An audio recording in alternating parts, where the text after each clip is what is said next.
வணக்கம். சுதந்திர போராட்ட வீரர் செக்கிழுத்த செம்மல் வாவு சிதம்பரனார் அவர்களுடைய 89வது நினைவு நாளில் அவருக்கு அஞ்சலி செலுத்துவதில் நாங்கள்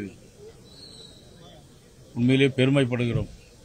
பாரதிய ஜனதா கட்சியை பொறுத்த மட்டிலும் பாரத பிரதமர் நரேந்திர மோடி அவர்கள் சுதந்திரத்துக்காக போராடிய மாவீரர்கள் அவர்களை நினைவு கூறுவதிலும் அவரை போற்றி மகிழ்வதிலும் நமது பாரத பிரதமர் அவர்கள் என்றைக்குமே முதல் ஆளாக இருந்து செய்து கொள்பவர். அதே மாதிரி 2001ஆம் ஆண்டு திருநெல்வேலி சட்டமன்ற தொகுதியில் என்னை சட்டமன்ற உறுப்பினராக தேர்ந்தெடுத்த மக்கள், இந்த திருநெல்வேலி தொகுதி மக்கள், அவர்கள் 2001க்கு முன்னால் நீண்ட நாள் கோரிக்கை, இந்தியாவில் எந்த இடத்திலும் வாவு சிதம்பரனார் அவர்களுக்கு ஒரு மணிமண்டபமோ சிலையோ இல்லாமல் இருந்தது. அந்த காலகட்டத்தில் நான் அமைச்சராக இருந்தபோது மாண்புமிகு புரட்சித் தலைவர் அம்மா அவர்கள் முதலமைச்சராக இருந்த நேரத்தில் அவர்களிடம் எடுத்து சொல்லி உடனடியாக அன்னைக்கு 23/6/2005 அன்று இந்த மணிமண்டபத்தை 75 லட்சம் ரூபாய் செலவில் மிக பிரமாண்டமான முறையில் நாடே வைக்கின்ற வகையில் 3 நாட்கள் நிகழ்ச்சிகள் வைத்து இந்த மணிமண்டபத்தை நான் புரட்சித் தலைவர் அம்மாவுடைய திருக்கரத்தினால் திறந்து வைத்தேன் என்பது இன்றைக்கும் எனக்கு ஒரு பெருமையுள்ள விஷயமாக இருக்கிறது. அந்த வகையில் எனக்கு இன்றும் இந்த திருநெல்வேலி தொகுதி மக்கள் என்றென்றும் என்னுடைய நினைவிலே இருக்கக்கூடிய மக்கள், அவர்களுக்கு நான் என்றும் நன்றி கடன் பட்டிருக்கிறேன். நடத்தின அறிவு திருவிழால அதிகமா பாஜகவையும் தாவேசையும் விமர்சித்து திமுக அமைச்சர் பேசியிருக்காங்க. பேரு அறிவு திருவிழான்னு வச்சுட்டு ஆப்போசிட்டா பேசிட்டு இருக்காங்க. நான் என்ன செய்ய முடியும்? அதாவது என்னன்னா, அறிவு திருவிழான்னு வச்சுக்கிட்டு இந்த மாதிரி விஷயங்களை பேசி, அதாவது வாக்குரிமை சேர்ப்பதும் நீக்குவதும் என்பது காலங்காலமாக தொன்று தொட்டு நடந்து வந்துட்டு இருக்கு. இதுல சாருன்னு ஒரு பேரை வச்சு அது ஒரு பெரிய ஏதோ பூதாகரமாக ஆக்கி அறிவு திருவிழா, அப்புறம் போராட்டம், உச்சநீதிமன்றத்துக்கு கேஸுக்கு போறது, அது போறதுனால உச்சநீதிமன்றம் எல்லாம் நடத்தலாம்னு சொல்லிட்டாங்க, ஒரு கொட்டிட்டாங்க. நாட்டு மக்களுடைய நலனுக்காக கோர்ட்டுக்கு போனா, நீதிமன்றத்துக்கு போனா நல்ல விஷயமா இருக்கும். இப்ப காவிரி ஆற்று குறுக்கே மேகதாது அணை கட்டுறாங்க, அங்க போய் உச்சநீதிமன்றத்தில் கேஸ் கொடுத்தா பரவாயில்ல, கெட்டக்கூடாதுன்னு கொடுத்தா பரவாயில்ல. இவர்கள் தேவையில்லாத 5 வருஷமும் மத்திய அரசு எடுத்து போராடிக்கிட்டே இருக்காங்க. அன்னைக்கு ஆரம்பிச்சது 2021 ஆரம்பிச்சு இன்னும் 26 வரைக்கும் போராடிக்கிட்டே இருக்காங்க. அவங்க போராடிக்கிட்டே தான் இருக்கணும். அடுத்தது வெற்றி பெறக்கூடியது தேசிய ஜனநாயக கூட்டணி வெற்றி பெறும். எஸ்ஐஆர் பணிகள் கடும் விமர்சனத்துக்கு உள்ளாகி வருது தமிழ்நாட்டில். இன்னைக்கு வருவாய்த்துறை ஊழியர்கள் எங்களால அந்த வேலைப்பளுவை தாங்க முடியலன்னு போராட்டம் நடத்துறாங்க. இது வருவாய்த்துறை ஊழியர்களால் சொல்லக்கூடிய விஷயம் இல்ல.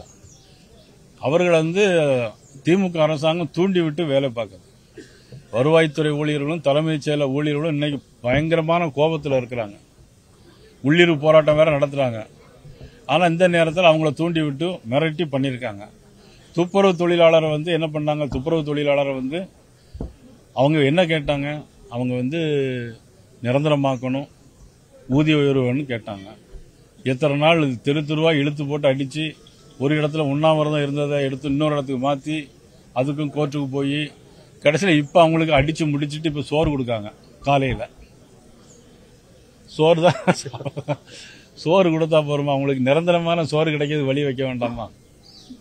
வெப்சைட்டு சாரபுரத்தில் வெப்சைட்டு ரொம்ப ஸ்லோவாக இருக்கு. ஏற்கனவே அவங்க ஸ்லோவாக தான் பண்ணிட்டு இருக்காங்க.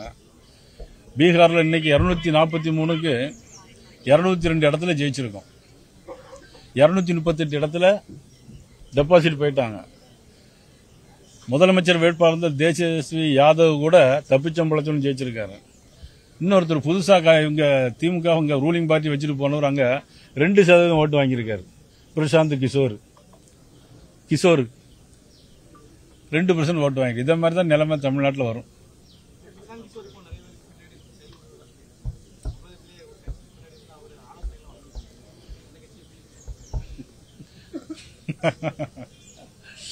அவரே தட்டு மாறிட்டு இருக்காரு. அவரு ஆலோசனை வழங்கி என்னத்தை நடக்க போகுது?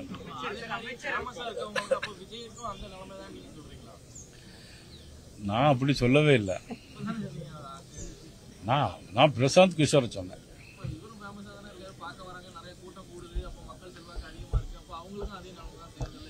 இன்னைக்கு நெல்லை மாவட்டத்தில் எங்க மாவட்டத்தில் பலவேசமும் ஃபேமஸ் தான்.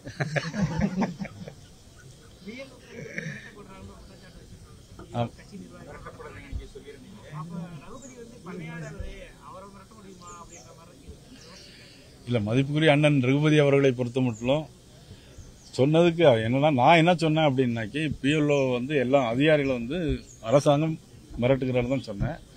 மாண்புமிகு அமைச்சர் வந்து மாத்தி சொல்றாங்க.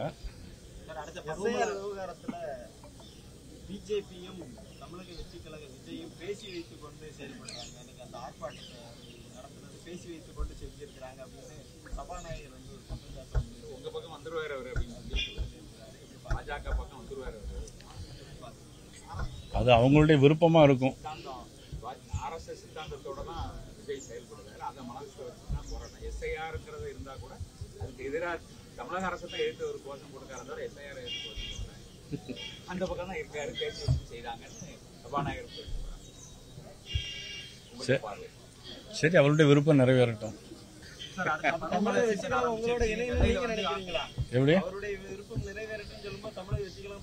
நான் இதுவரைக்கும் நான் ஏற்கனவே சொல்லியிருக்கேன், கூட்டணியை பத்தி ஜனவரி 1ஆம் தேதிக்கு அப்புறம் எல்லாம் பேசிக்கலாம். ஏன்னா நாள் இருக்கு, 1.5 மாசம் இருக்கு, பாத்துக்கலாம். தமிழ்நாட்டில் வெற்றி பெறணும் அந்த கூட்டணி வியூகத்தை பெறுது முடியல. அதான் ஒண்ணு இல்ல, அதான் என்ன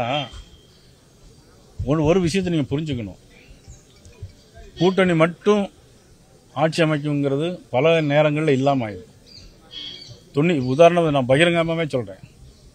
96ல் அம்மாவும் காங்கிரஸும் சேர்ந்து நினைச்சு எல்லாம் ஜெயிச்சிடும் அப்படின்னு நினைச்சாங்க. அதுக்கு மாறி தான் நடந்துச்சு. அது மாதிரி கலைஞர் இருக்கும்போது ஒரு ஸ்ட்ராங்கான கூட்டணியை 2011 ஏற்பாடு பண்ணாங்க. அம்மா தான் ஜெயிச்சாங்க. அதனால வந்து கூட்டணி மட்டும் இல்லை, இன்னைக்கு திராவிட முன்னேற்ற கழகத்திற்கு நான் விமர்சனம் பண்ணணும்னு நினைக்க வேண்டாம். நான் மீண்டும் மீண்டும் சொல்றேன்னு நினைக்க வேண்டாம். சொத்து வரி உயர்வு, மின்கட்டண உயர்வு, அப்புறம் பாலியல் பலாத்காரங்கள், சட்ட ஒழுங்கு சரியில்லை, ஒன்றும் இல்லை. இன்னைக்கு எந்த கிராமத்தில் போனாலும் கஞ்சா கிடைக்கும். இப்போ வந்து திருவள்ளூர் மாவட்டத்தில் பார்த்தீங்கன்னா பள்ளிப்பட்டுங்கிற கிராமம் 41 பேர் சாக்கடை தண்ணியை கலந்து குடிச்சனால ஆஸ்பத்திரியில் இருக்கிறாங்க. நம்ம சோழவரம் ஏரியா தண்ணி திறந்து விட்டு எங்க திறந்து விடுறேன்னே தெரியாம எல்லா பயிரும் 50-100 ஏக்கர் பயிர் வந்து தண்ணியில மூழ்கி இருக்கு. அதாவது அரசாங்கம் வந்து எதையுமே கண்டுக்கிடல, அவ்வளவுதான். மக்களுடைய நலன் இருக்க மாதிரி தெரியல. எம்ஜிஆர் நேற்று நாளையில் ஒரு பாட்டு படிப்பார். மக்கள் நலம் மக்கள் நலம் என்றே சொல்லுவார், தன் மக்கள் நலம் ஒன்றேதான் மனதில் கொள்ளுவார் அப்படின்னு எம்ஜிஆர் பாட்டு படிப்பார். தன் மக்களுடைய மனதில் தான் இன்னைக்கு தமிழ்நாட்டில் ஓடிட்டு இருக்கு.